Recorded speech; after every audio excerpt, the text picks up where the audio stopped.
নমস্কার, সকলে কেমন আছো? আশা করি সকলে খুব ভালো আছো। তো এখন হলো সকালবেলা, আর দেখো আজকে কিন্তু সকালবেলা আমার রান্না এখনও কমপ্লিট হয়নি। তো চলো তোমাদের সাথে কথা বলতে বলতে রান্নাটা কমপ্লিট করে নিই। যেহেতু বর্ষাকাল তো জানোই, বৃষ্টি তো হবেই।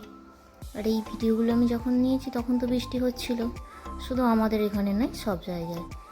তো ওই জন্য দেখো সকালবেলা উঠলেই না বৃষ্টি দেখতে হয়। তবে ভালোই লাগে, খুব একটা খারাপ লাগে না।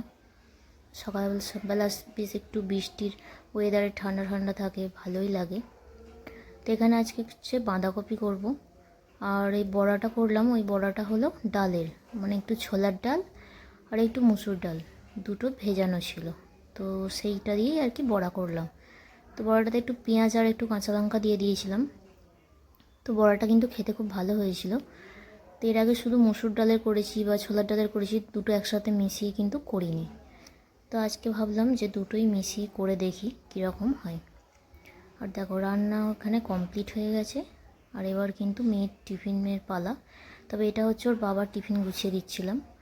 তো ভাত আর একটাতে তরকারি দিয়েছি। তো ডাল কিন্তু ও নিয়ে যেতে চায় না, তবে মানে রোজ বলে না নিয়ে যাব না, কিন্তু একদিন একদিন নিয়ে যায়। তো সেই কারণে আজকে হচ্ছে বড়ার তরকারি দিয়েছি। যেহেতু একসাথে ওরা সবাই খেতে বসে, তো অসুবিধা কিন্তু হয় না। কারণ একসাথে খেতে বসলে জানোই তো, আমরাও যখন স্কুল যেতাম বা পড়তে যেতাম, কোনো কিছু খাবার নিয়ে এলে তো ধরো সবাই একসাথে ভাগ করেই খেতাম। তো সেরকম সব জায়গাতেই, সব কাজের জায়গাতেই হয়। তো সেই কারণে হচ্ছে ওদের একটা করে তরকারি দিতে বলে। তবে যেদিন যেটা হয় দিয়ে দিই এক্সট্রা। আর দেখো রোজই তো তোমাদেরকে দেখায় যে রান্না করছি, মেয়ে স্কুল যাচ্ছে বা মেয়ে স্কুল থেকে বাড়ি আসছে, তার মাঝেও কিন্তু অনেক কাজ থাকে, যেগুলো আর কি দেখানো হয় না। আর ভালোও লাগে না রোজ রোজ এইসব কাজকর্ম দেখাতে। তো যাই হোক, একদিনও দেখায়নি, তো সেই কারণে হচ্ছে আজকে তোমাদেরকে দেখাচ্ছি। মেয়ে স্কুল চলে যাবার পর কিন্তু শুরু হয় আর এক যুদ্ধ। মানে ঘরের সমস্ত জিনিস, এই যে আজকে ধরো গুছিয়ে রাখছি, আবার মেয়ে ঠিক স্কুল থেকে আসার পর থেকে আবার কিন্তু সব অগোছালো হতে শুরু করবে, যেটা হয় বাড়িতে একটা বাচ্চা থাকলে আর কি। তো এই দেখো সব কিছু এরকম, মানে ওরা চলে যাওয়ার পর আমার কাজ হলো সব কিছু সরিয়ে সরিয়ে সরিয়ে সরিয়ে ঝাঁট দেওয়া। তো সরিয়ে সরিয়ে ঝাঁট না দিলে জানো তো নোংরা হয়ে থাকে। কারণ এই যে এই দেয়ালগুলো দেখছো না এরকম, তো এগুলো হচ্ছে রেগুলারই তুমি ঝাঁট দিলে সরিয়ে আবার দেখবে পরের দিন ঠিক মানে ওরকম ধুলোগুলো আর কি ঝরে ঝরে পড়েছে দেয়ালের। তো যাই হোক, ওই কারণেই জানো তো রোজই ঝাঁট দিতে। আর এই দেখো এটাতেও মানে যেহেতু পাতা হয় রাত্রে, তো তখন পাতার সময় হয়তো ধুলো ঢুকে যায় ভেতরে, তো ওই জন্য ওটাকেও রোজ এইভাবে পরিষ্কার করতে হয়। আর এর যে কভারটা পরানো চাই না, তো ওটা ওয়াটারপ্রুফ, যেগুলো এখন আর কি পাওয়া যাচ্ছে, সবাই আশা করছি তোমরা ইউজ করেছো, মানে অনেকেই হয়তো করেছো আমার মতো। তো আমি ওই কারণে নিয়েছি, কারণ এটা দেখো বারবার তো খুলে রোদে দেওয়া সম্ভব না, যেহেতু আমরা ভাড়ার বাড়িতে থাকি। তো সেখানে হচ্ছে অঢেল জায়গা থাকে না, সব জায়গায় ধরো মাপা, মানে হচ্ছে খুবই অল্প সামান্য জায়গায় থাকে। তাও ধরো কপাল ভালো হলে যা হয় আর কি, যেমন আমার এই যে বাইরে একটু উঠোন মতোটা রয়েছে, যার কারণে ধরো আমার জিনিসপত্র রোদে দিতে কিন্তু একটু মানে সুবিধাই হয়। কিন্তু সব জায়গায় তো সেটা হয় না, অনেকের তো মানে ধরো ওই যেগুলো ফ্ল্যাটে ভাড়া থাকলে কি হয়, শুধু একটু আধটু হয়তো ব্যালকনি থাকে, বা সেটাও হয়তো থাকে না, কিন্তু সেই ব্যালকনিতে কি পুরোপুরি রোদটা সেইভাবে যায় না। তো তাদের কিন্তু খুবই অসুবিধা, জানো। তার বাড়িতে যদি ছোটো বাচ্চা থাকে, আমার মেয়ে তো তাও বড় হয়ে গেছে, যাদের আরও ছোটো বাচ্চা থাকে তাদের কিন্তু আরোই অসুবিধা হয়। কারণ জানোই ছোটো বাচ্চা থাকলে তাদের অনেক জামা কাপড় হবে, কাঁথা হবে, তো সেগুলো ধোয়ার পর কিন্তু খুবই অসুবিধা শুকনো করার। তো যাই হোক, আমার এখন সেই অসুবিধাটা যদিও নেই, তাও এই যে বিছানাপত্র একটু বালিশ রোদে দেওয়ার, এগুলোরই একটু অসুবিধা। তো অসুবিধা হয় না, ওই যে বাইরে একটু রয়েছে জায়গা, তো সেই কারণেই। তো এখানে দেখো এই যে রোজের এই কাজ, মানে এটা তুলে ঝেড়ে আবার একটা চাদর পাতা, রাত্রে একটা অন্য চাদর পেতে বিছানা করা, তো এগুলো তো রোজের কাজ। আর জানো তো সব কিছু ফোল্ডিং সিস্টেম কেনার যেমন সুবিধা আছে, অসুবিধাও আছে। অসুবিধাটা কী বলতো, রোজের তাকে পাতো আবার রোজের গোছাও। আর ফোল্ডিং সিস্টেম হলে কী হয়, আবার ঘরের জায়গাটাও একটু পরিষ্কার থাকে, মানে কি সকাল হলে গুটিয়ে দিলে তো ঘরের জায়গাটা পুরোটা থাকে। তো এই যে তারপরের কাজ দেখো, ঘরটর তো পরিষ্কার করলাম ঝাঁট দিয়ে, এতক্ষণ সময় লাগলো, তোমাদেরকে দেখালাম হয়তো খুব কম সময়ে, কিন্তু সময় কিন্তু অনেকটাই লাগে। আর তারপরে এখানে হচ্ছে এবার জামা কাপড়গুলো মেশিনে দেওয়া ছিল, সেগুলো এবার একটা একটা করে শুকনো করতে দিচ্ছি। আর আমার কুমড়ো গাছটা দেখছো তো কত বড় হয়ে গেছে। তো ওটাকেও কিন্তু আরেকটু বড় হতে দেব, তারপরে ওটাকে একদিন রান্না করে ফেলবো। এখানে তো কুমড়ো শাকটা একদমই পাওয়া যায় না বলতে গেলে, খুব রেয়ার, মানে খুবই রেয়ার। হয়তো 100 দিনের মধ্যে হয়তো তুমি হয়তো বাজারে যদি ঠিকঠাক সময়ে গিয়ে পৌঁছাতে পারো ভোরের দিকে, তবে হয়তো 5 দিন পেতে পারো, এইরকম আর কি ব্যাপার। তো লাউ শাকটা আগের থেকে এখন তবুও পাওয়া যায়, তবে এখানে তো শাকের ডগ কিন্তু তুমি দেখতেই পাবে না, হয়তো এই একটা ডগ আছে, বাদ বাকি দেখবে হয়তো সেই গোড়ার গোড়ার শাক, আর পাতাও হয়তো ভালো হয় না, এরকমই হয় জানো তো। শাক জিনিসটাই, লাউ শাক কুমড়ো শাকটা না এখানে হচ্ছে খুবই অসুবিধা খাবার। তো যাই হোক, আমার যেহেতু এটা হয়েছে তো একদিন তো খাওয়া যাবে, এই আশাতে আর কি ওকে একটু বড় করছি, কারণ এখন যেটুকু হয়েছে সেটুকুতে কিছুই হবে না রান্না করলে। আর এই দেখো, বৃষ্টি হচ্ছে বলে না গাছগুলোতে কিন্তু আলাদা করে আর কোনো জল দিতে হচ্ছে না, সব সময় মাটি ভিজে আছে। আর এই যে সে ড্রাগন ফলের দানাগুলো মেয়ে দিয়ে দিয়েছিল, আবার অনেক কটা দেখছি তুলসী চারাও ফুটেছে।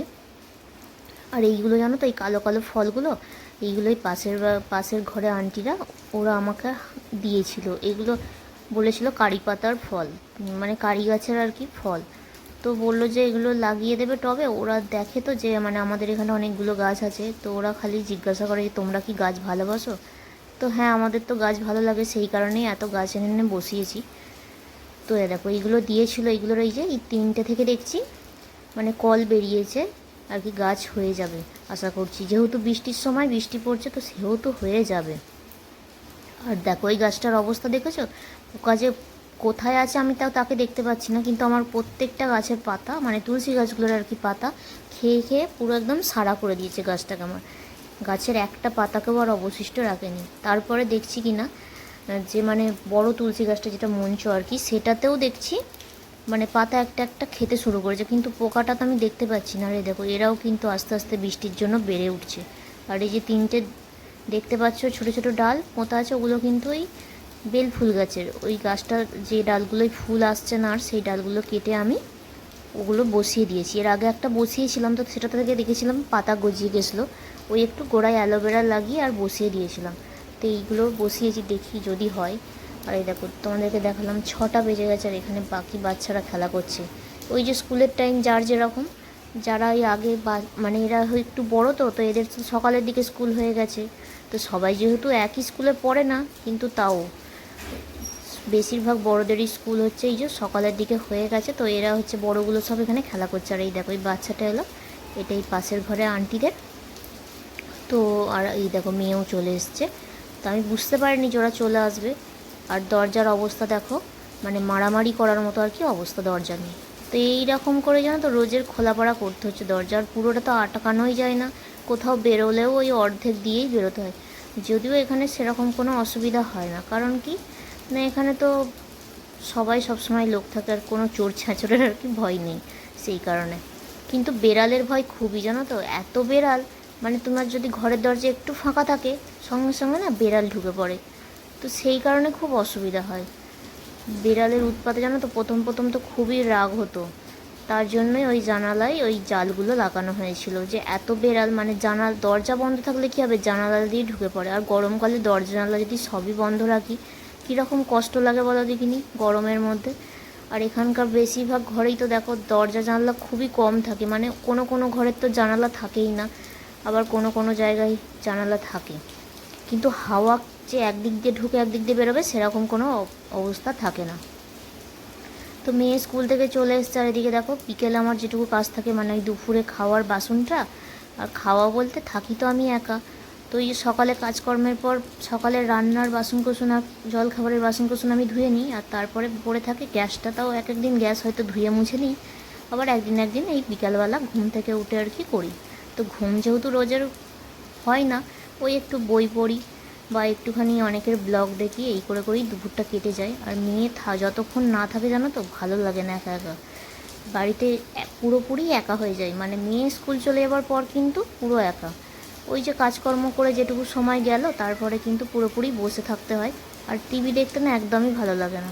আর বিকেলবেলা দেখো আজকে হচ্ছে বাসন মাজিনি, ওই জন্য পড়েছিল, আর গ্যাসটা ওই যে মুছে নিলাম, মেয়ের জন্য একটু আলু ভাজা করেছি, মেয়ে এবার মুড়ি খাবে, আর ও সন্ধ্যে দেয় রোজেরই, বলেছি তোমাদেরকে একদিন একদিন আমি দিই। তো এখানে হচ্ছে এসে স্কুল থেকে সেই বইপত্র আর কি খুলে সব ছড়িয়ে রাখে, আগের দিনে তোমাদেরকে দেখিয়েছি, আর এখন ওই প্রায় 7:30টার মতো বাজে। ও এখন সন্ধ্যেটা দিয়ে নিই, তারপরে হচ্ছে ও খাওয়া দাওয়া করবে, পড়াবো। তো আমার তারপরে রাত্রে রান্নাটা আজকে একটু রাত্রেই করবো। আগের দিনে যেমন রাত্রে করেছিলাম আজকেও রাত্রে করবো। কারণ দেখো এই আনলাটা থেকে সমস্ত জামা কাপড় নামিয়েছি, নতুন পুরনো সব একসাথে করে ফেলেছিলাম, জানো তো অনেক দিন ধরে গোছানো হচ্ছে না। আজ কাল করে করে আজকে সব কিছু গোছাবো আর ওকে তার সাথেই পরিয়ে নেবো। তারপরে হচ্ছে রাত্রে রান্নাটা চাপাবো সব গোছানো হয়ে গেলে। এই যে কিছু গুছিয়েছি, আবার এখনও কিছু বাকি আছে।